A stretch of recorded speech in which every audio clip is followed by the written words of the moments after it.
Howdy folks, my name is Darren from RC Scale Models, and today I'm back with you with another kit review, and this one's on the Hobby 2000. It's their MiG-15 LIM-1. Let's get into it.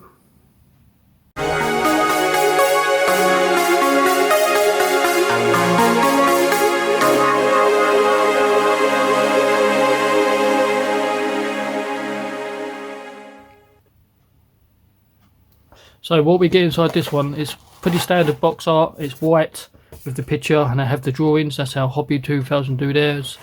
We have a little bit of information, or if you wish to read it, pause it. 4 marking options. So we have 3 from Poland and this one in the green. I'm not 100% sure who that is, but I do like this one, number 2, with a little bit of red on the tail. It is a natural metal finish, so it's going to be aircraft aluminum or aircraft aluminium, wherever you pronounce it in the world. So pretty sturdy boxes. This lid is a little bit flimsy, but the bottom box is pretty sturdy. So we have instructions.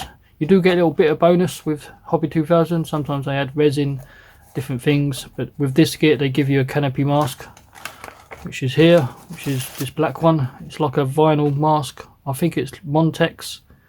I'm 100% sure. I think that may be the company that does the mask for them. Pretty standard markings, but we'll take a closer look at it. As I say, your worksheet. Excuse me. And 1, 2. We have 3 bags of plastic and clear. So it's a pretty simple kit to build. Okay, folks, this is instructions. Pretty standard stuff. So you've got your picture of the aircraft, sprue layout, your mask, warning symbols, colour callouts. So we have AK Interactive, we have Revell, we have Tamir, Taka, Armour. So large array of paints.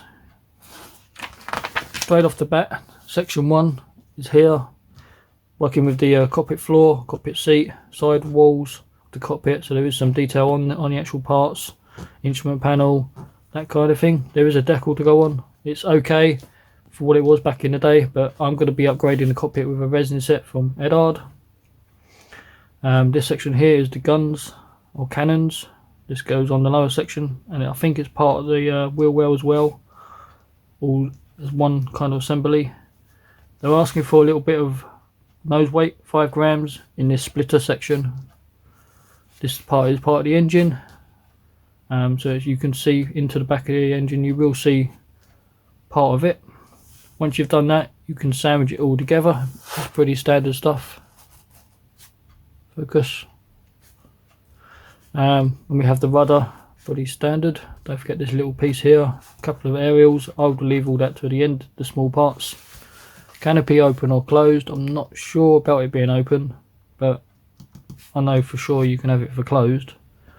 Don't forget the inside of the canopy has a couple of parts on it, a couple of more aerials. Again, leave them to the end. We have the nose section. Wings, 2 halves is pretty standard, flaps and ailerons, and we have this leading edge strip. Repeating the process on the other side. The back wing, we have the 2 small wings as well, moulded in rudder and flaps. Section 6, which will be here, we should be attaching your wings. It's quite a quick, easy build, hopefully. This section here is the landing gear in closed position. This section here is with landing gear doors open, landing gear itself. So it's pretty standard landing gear, wheels and the covers. So it is a tricycle landing gear, small wheel, 2 big wheels at the back.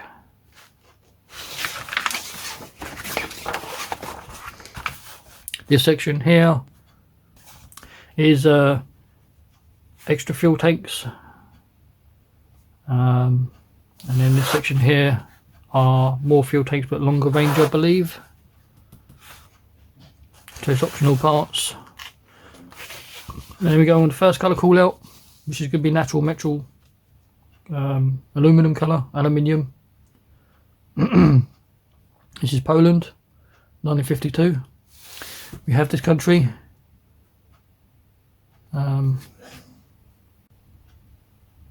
Okay, yeah, sorry, this one here is Bulgarian Air Force. This is from 1950s. This one here is Poland again. This one is from 19 doesn't give a date on that one. Again, this one's Poland, this is 1958. So these are all natural metal finishes. This is a dark green, and I believe it's silver, or natural metal bit finish on the bottom, but with a green top. So that's the instructions. Let's take a look at the kit. Sorry, one thing I forget is the masks again. So we'll take a look at the mask quickly. It's not going to show up because I've got a black background. It is die cut. I believe it's Montex masks. They are like a rubbery vinyl. They're okay, but I wouldn't leave them on too long because they have a habit of peeling. Decals. These are very nice. The Cara film is right up close. They are on the matte side, especially around the numbers. You can see it's squared off. But around the squares for Poland, Polish even, it's right up close, you don't see it. The instrument panel decal is very pants, but they are very nicely in register and colour and sharp, so there's not going to be no problems with them. They are printed by Cartograph, so best manufacturer in the world, in my opinion.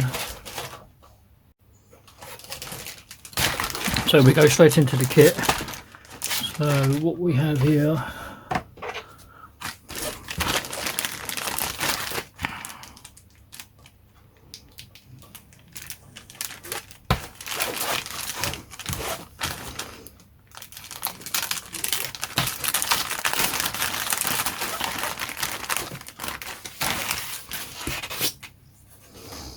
so we have fuselage halves, engine parts, rudder, actuators, suspension or landing gear.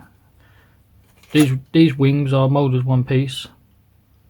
Large chunky locating tabs, so hopefully it lines up perfectly fine, because otherwise if it doesn't we're going to have some issues. So down here is part of the nozzle for the engine. Here's part of the detail for your fuselage. It's some rivets in some places, but then it's just panel lines, so it's very nicely moulded, very fine. We have some strengthening parts around the back. Here are those wings, nicely done. This is a bit plain, but I don't think you're going to see too much anyway when you look down the back of the engine. Here's part of the nose and intake section. Here are those splitter parts that go over your wings. Here's part of your rudder, landing gear. Here's one of the wheels. It has some kind of writing on there. Aerials and pitot tubes. Here's the other side of the fuselage half.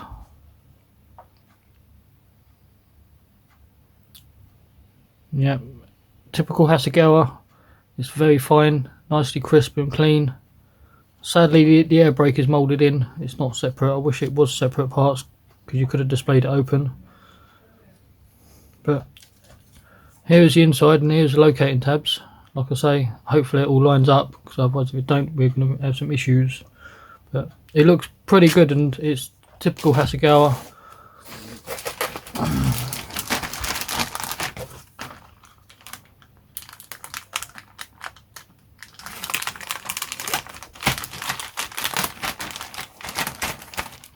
So this section here we have fuel tanks. Here's the cockpit floor, side walls, two types of cannons. The one I need is this one here, I believe.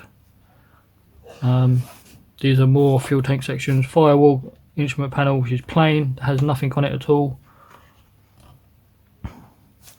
So here are some detail parts. Here are those fuel tanks. Pretty standard way of doing it is two halves. So these are the tops and these are the bottoms. Cockpit floor, very basic, but like I say, I'll be upgrading it anyway. Cannons, sadly they're not hollowed out or anything, so you're going to have to drill those out carefully, or find replacement metal barrels, all depends. Here's part of the ejector seat cushion section, so this is very plain.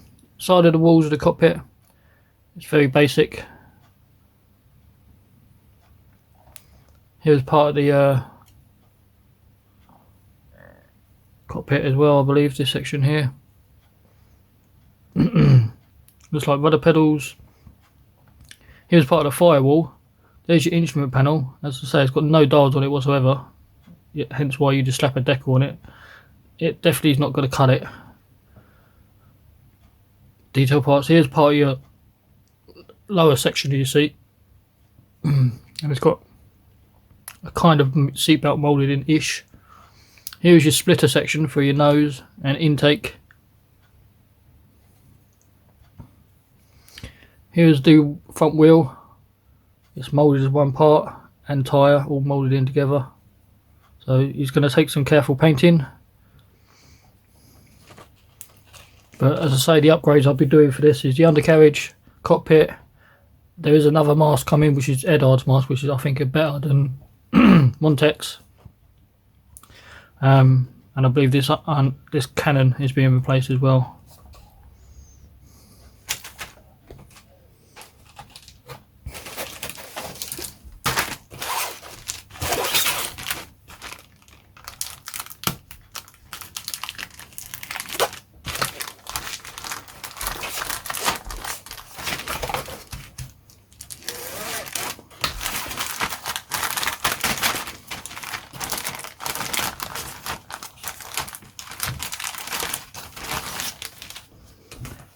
So undercarriage and wings. So lower section of the wings, upper section of the wings. These have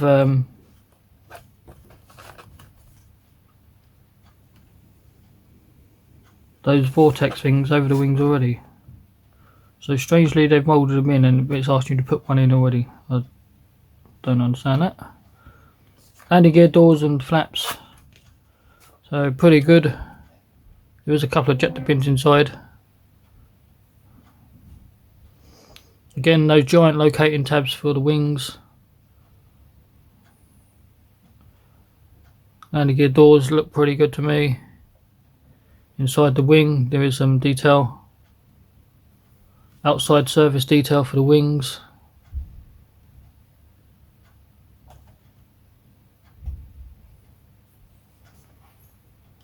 Lower section of the wing. Doors are very plain, there's nothing on them whatsoever. Flaps on the outside are very plain as well, there's nothing on them. These ones have a little bit of detail, but pretty standard. The last piece is clear. It's a bubble top canopy.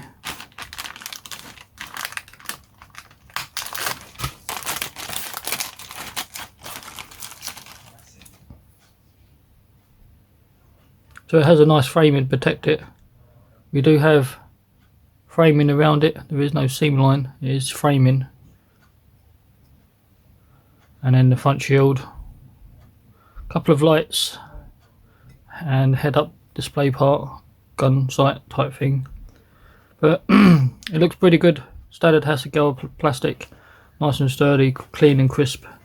Very good.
So there you are, my friends. There's another kit from Hobby 2000. Like I say, it is a Rebox of a Hasegawa.